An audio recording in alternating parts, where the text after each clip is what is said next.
Бүгдээрээ сайн уу? Хэрөөлийн сувагт хамтагаад баярлалаа. Өнөөдөр 1-р Тесалоник ном эхэлж байна.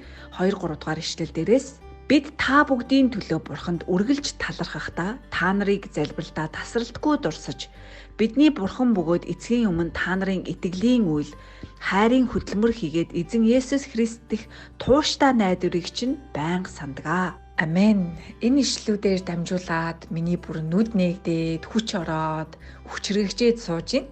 Энэ дээр гарч байгаа хүмүүс ямар ажилсаг хүмүүс вэ? Паулч тэр Тесалоникийн итгэгчид ч тэр ямар ажилсаг юм бэ? Ямар цуцдаггүй, ямар тууштай хөдөлмөрч, итгэлийн үйлдэлтэй тасралтгүй залбирдаг, тасралтгүй дурсан сандаг, үргэлж талархдаг ямар ажилсаг хөдөлмөрч хүмүүс вэ гэсэн ойлголтыг би авж байна. Тэгээ би бүр сая ингээд яг нэг юм хийх гээд бүр залхуураад лазантаа сууж исэн чи энэ ишлийг ингээ уншсан чинь үнэхээр урам аваад тэг гоод үсрээд юмаа амжуулчлаа. Тэгээ энэ амьд үгийг амьдралдаа хэрэгжүүлсэндээ бурхан авдаа үнэхээр талархаж байна. За баярлалаа. Баярлалаа ангичаа. За найз надаа үгээ хаваалцъя. 1-р Тесалоник 1:8 дугаар эшлэлдэр учир нь эзний үг та нараас зөвхөн Македон болон Ахад сонсогдсон төдийгүй бурхан дах итгэлчин хаасайгүй төгсөн билээ. Тиймд ямар нэгэн юм ярих хэрэг бидэнд алгаа. Амен.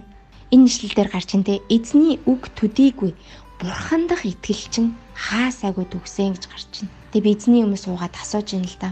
Би тэгвэл итгэлээ яаж түгээх юм бэ гэд. Эзэн надад хоёр зүйлийг сануулсан. Итгэл маань түгэхийн тулд нэгдүгээрт нь миний итгэл үнэмшил ил тод байх ёстой мэн.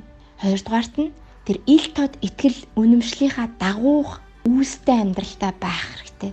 Яг тэгжээж миний бурхан доторх итгэл хаасаагүй түгэх юм байна гэж эзнээс ойлгож авлаа. Тэгээд эзэнд үнэхээр энэ үгийн төлөө талархъя. Бурхан дах итгэл минь хаасаагүй түгэхийн төлөө эзнээсээ гуйн залбирч байна. Тэгээд тэр хүчийг эзэн бурхан надад өгөх болтугай. Амен.